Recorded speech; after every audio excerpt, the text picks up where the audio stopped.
Ils sont les oubliés de la Grande Guerre et pourtant eux aussi ont payé un lourd tribut.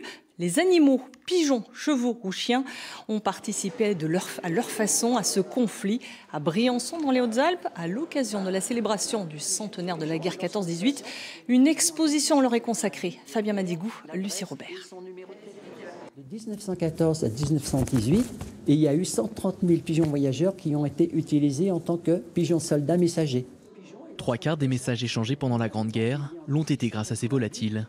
Le moyen de communication le plus sûr à cette époque, un pan de l'histoire largement méconnu.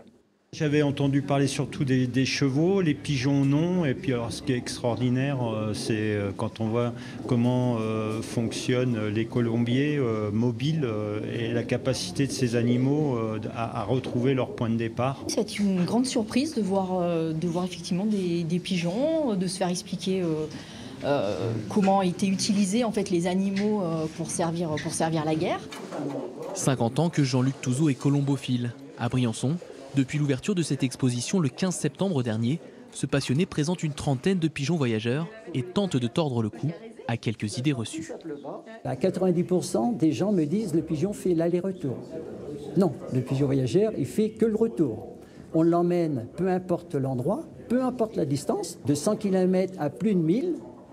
Le pigeon, dès qu'il est libéré, il s'oriente et retourne à son colombier. L'exposition consacrée au 159e régiment d'infanterie alpine fait aussi la part belle à deux autres héros oubliés.